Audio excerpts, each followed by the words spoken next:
একইভাবে এটা যদি আমরা লিখি রুম, শেষের নাউনটা আমরা আগে দিলাম, তারপরে একটা ভার্ব দিলাম, তারপরে আমরা আইনযুক্ত ভার্বটি দেব ওয়েটিং। তাহলে room is waiting, room is waiting, কক্ষটি অপেক্ষা করছে। আসলে যার গতি নাই সে অপেক্ষা করবে কিভাবে, যার কারণে এটা অর্থপূর্ণ বাক্য হয় নাই, যার কারণে এটা হবে জিরান।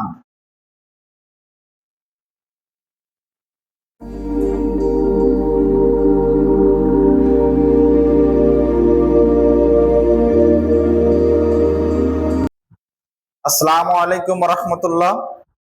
আপনাদের অনেকেরই জিজ্ঞাসা রয়েছে যে স্যার কিভাবে আমরা জিরান এবং পার্টিসিপল বাক্য থেকে সহজে আলাদা করতে পারি। তো আজ আমরা এই বিষয়গুলো নিয়ে আলোচনা করব। এর জন্য আজ আমাদের টপিক হলো জিরান পার্টিসিপল এটা কি, কিভাবে আলাদা করব, এবং বাক্যে জিরান এবং পার্টিসিপল পজিশন বা অবস্থানটা কোথায়। চলুন আমরা আগে জেনে নিই জিরান কাকে বলে। মনে রাখবেন যে ভার্বের সাথে আইএনজি যুক্ত হয়ে, ভার্ব এর সাথে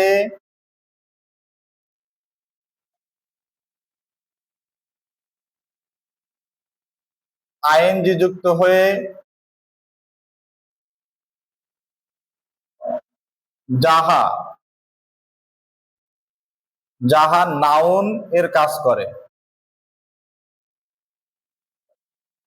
তাকে সাবজেক্ট অথবা অবজেক্টের স্থানে বসতে পারে। এখন কিভাবে আমরা সহজে জানকে আইডেন্টিফিকেশন করতে পারি। মনে রাখবেন আইএনজি যুক্ত ভার্বের স্থানে আইএনজি যুক্ত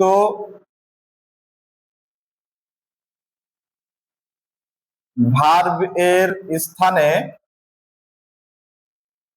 যদি আইটি ইট বসিয়ে অর্থপূর্ণ বাক্য হয়,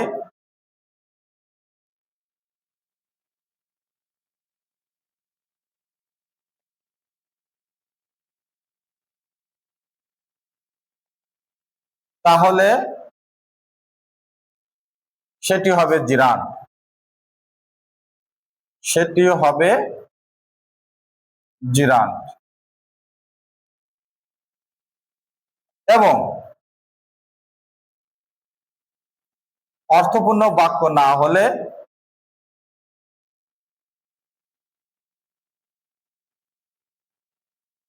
অর্থপূর্ণ বাক্য না হলে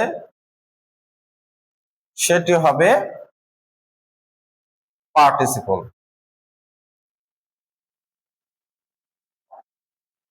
সেটি হবে পার্টিসিপল। তাহলে আমরা আরেকবার বলি, ভার্বের স্থানে আইএনজি যুক্ত হয়ে যাহা নাউনের কাজ করে তাকে জিরান বলে। আবার আইএনজি যুক্ত ভার্বের স্থানে আইটি ইট বসিয়ে অর্থপূর্ণ বাক্য হয় তাহলে সেটি হবে জিরান, এবং অর্থপূর্ণ বাক্য না হলে সেটি হবে পার্টিসিপল। এখন আমরা একটু বাক্যে প্রয়োগ করে দেখতে চাই যে আসলে কতটুকু। আমরা এখন কয়েকটি বাক্যের মাধ্যমে এটা পরীক্ষা করার চেষ্টা করবো ইনশাআল্লাহ। প্রথম আমরা একটা এক্সাম্পল লিখি। ধরুন বাক্য রয়েছে I like reading, I like reading. দেখুন এখানে রিডিং আইএনজি যুক্ত একটি ভার্ব। এই ভার্বের স্থানে যদি আমরা আইটি ইট বসাই তাহলে অর্থটা কি হয়?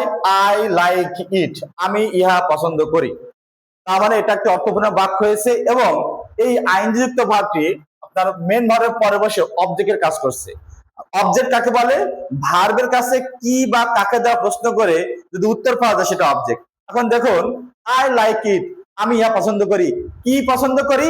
ইহা পছন্দ করি। তার মানে এটার উত্তর আছে, এই জন্য এটা অবজেক্ট হিসেবে, বাক্যের অবজেক্ট হিসেবে কাজ করছে। আর একটা উদাহরণ আমরা দেখি।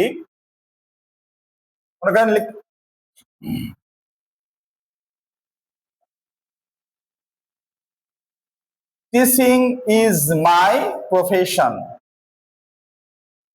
Teaching is my profession. এই বাক্যে টিচিং, বাক্যের শুরু হয়েছে টিচিং দ্বারা, যাহা ভার্বের সাথে আইন যুক্ত দ্বারা শুরু হয়েছে। এই বাক্যে যদি আমরা আইটি ইট বসাই টিচিং এর পরিবর্তে, তাহলে অর্থটা কি হয়? ইট ইজ মাই প্রফেশন, এটা আমার পেশা। তাহলে একটি পূর্ণাঙ্গ বাক্য হয়েছে এবং অর্থপূর্ণ বাক্য হয়েছে, যার কারণে এটাকে আমরা জিরান বলতে পারি। আরেকটা এক্সাম্পল দিয়ে আমরা আরো একটু ক্লিয়ার করার চেষ্টা করি। দেখুন, walking is a good exercise.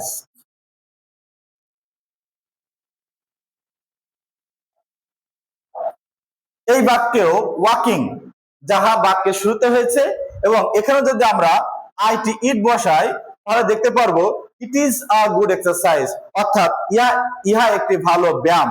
তাহলে একটি পূর্ণাঙ্গ বাক্য হয়েছে এবং অর্থপূর্ণ বাক্য হয়েছে, যার কারণে এই যে আইনিত ভার্বটি বাক্যে নাউনের কাজ করেছে, এখানে টিচিং শব্দটি বাক্যে নাউনের কাজ করছে, এখানে রিডিং শব্দটি বাক্যে নাউনের কাজ করছে, অর্থাৎ এই তিনটি এখানে জিরান হয়েছে। এবার আমরা দেখবো পার্টিসিপল কোথায় হয় বা কিভাবে হয়।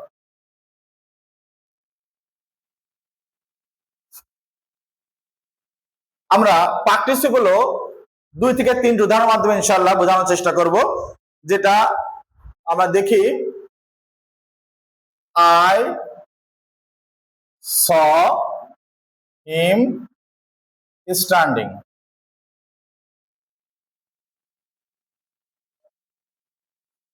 বন্ধুগণ, আপনাকে আরেকবার স্মরণ করে দিই, আমরা বলেছিলাম আইনযুক্ত ভার্বের স্থানে আইটি ইট বসিয়ে অর্থপূর্ণ বাক্য হলে সেটি জেরান্ড এবং অর্থপূর্ণ বাক্য না হলে সেটি পার্টিসিপল। দেখি আমরা এখানে অর্থপূর্ণ বাক্য হয় কিনা। যদি আমরা এটা বাক্যটা বলি আই স হিম ইট, আমি তাকে ইহা দেখেছিলাম, এটা আসলে কোনো অর্থপূর্ণ বাক্য হয় নাই। এজন্য এই বাক্যে এই আইনযুক্ত ভার্বটি জেরান্ড হয় নাই, বরং পার্টিসিপল হয়েছে। যদি আমরা আরো যে একটা এক্সাম্পল দিই তাহলে আরো ক্লিয়ার হয়ে যাবে আমাদের কাছে। ধরুন, বাক্যে রয়েছে হি ওয়েন্ট অ্যাওয়ে লাফিং।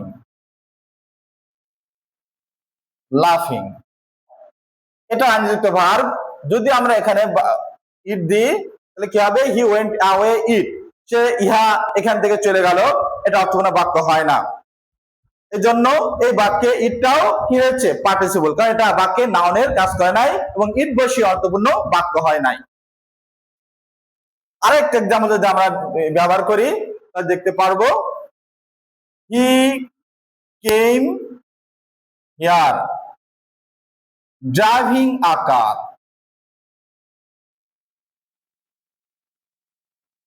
ড্রাইভিং আ কার, তিনি এখানে একটি গাড়ি চালিয়ে এসেছিলেন। ড্রাইভিং এর যদি আমরা দাগ দিই, যদি এটা আইডেন্টিফাই করতে বলা হয়, তাহলে আমরা যদি এখানে আইটি ইট বসিয়ে অর্থপূর্ণ করার চেষ্টা করি, দেখি কি হয়। হি কেম হিয়ার ইট এ কার, সে এখানে ইহা একটি কার এসেছিল, যা কখনো অর্থহীন হয় না এবং এটা ভিত্তিহীন, যার কারণে এই বাক্যে ড্রাইভিংটা কি হিসেবে হয়েছে? এটা পার্টিসিপল, কারণ এটা নাউন হয় নাই। এই বন্ধু, এটা হচ্ছে বন্ধু আমাদের জন্য যে সহজে পার্টিসিপল অন জেরান্ড আইডেন্টিফিকেশনের উপায়। এবং আরেকটা কোশ্চেন আছে, যদি যদি বাক্যে আইনযুক্ত ভার্বের পরে নাউন থাকে তখন আমরা কিভাবে আইডেন্টিফিকেশন করব?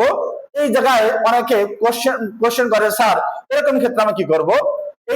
এটাও আমরা সহজে একটি শর্টকাট নিয়ম বের করেছি, সেটা আমরা আগে এক্সাম্পল দেব যাতে আপনাদের বুঝতে সুবিধা হয়। যেমন ধরুন, বাক্যে লেখা রয়েছে I saw A waiting train. Waiting train. আরেকটা বাক্য ধরুন রয়েছে, now we are in a waiting room. Waiting room. দেখুন, এখানে একটা আর্টিকেল, এখানে একটা আর্টিকেল, এখানে ওয়েটিং, এখানে ওয়েটিং, এখানে ট্রেন একটা নাউন, এখানে রুম একটা নাউন। এই ক্ষেত্রে দেখেন ইট বসিয়ে কোথাও অর্থপূর্ণ বাক্য হয় না। এই ক্ষেত্রে আমরা কি করবো? যদি আমরা বলি I saw A it train, অর্থপূর্ণ বাক্য হয় না। We are in a it room, এটা অর্থপূর্ণ বাক্য হয় না। তাহলে দুটোই কি পার্টিসিপল? নো ফ্রেন্ড, এটা এর ভিতরে একটা পার্টিসিপল এবং একটা জিরান। তাহলে এই ক্ষেত্রে আমরা কিভাবে আইডেন্টিফিকেশন করব? চলুন একটু শর্ট আমরা টিপস জেনে নেই। যদি এরকম কোনো বাক্য থাকে যে আইনযুক্ত ভার্ব এবং ঠিক পরে তার নাউন রয়েছে, ঠিক পরে নাউন রয়েছে, এরকম ক্ষেত্রে আমরা শেষে যে নাউন থাকবে সেই নাউনটাকে আগে লিখব। ধরুন রয়েছে ট্রেন, সেই নাউনটাকে আমরা আগে লিখব। লিখার পরে যে কোনো একটি বিভাগ আমরা বসাবো। যেমন ট্রেনের সাথে একটি বিভাগ যদি আমরা দিই তাহলে হতে পারে ইজ। এবার এই আইনযুক্ত ভার্বটি আমরা বসাবো, ওয়েটিং।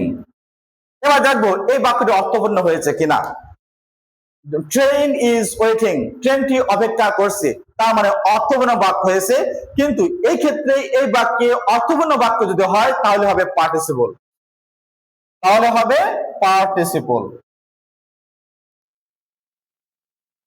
আর যদি অর্থপূর্ণ বাক্য না হয় তাহলে সেটা হয়ে যাবে জিরান।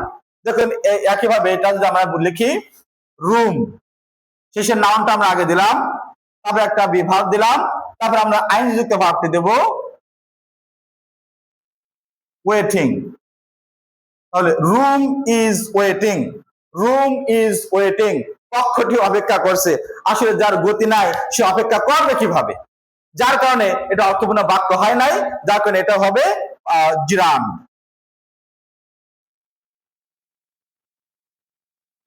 বন্ধুগণ, অনেকেই শুধুমাত্র ইট দিয়ে অর্থপূর্ণ বাক্য মিলিয়েছে, যার কারণে আমার কাছে আমার অনেক স্টুডেন্ট বলছে যে স্যার ইট দিয়ে তো সবসময় বাক্য হয় না বা মেলে না, তাহলে এর কোনো উপায় আছে কিনা।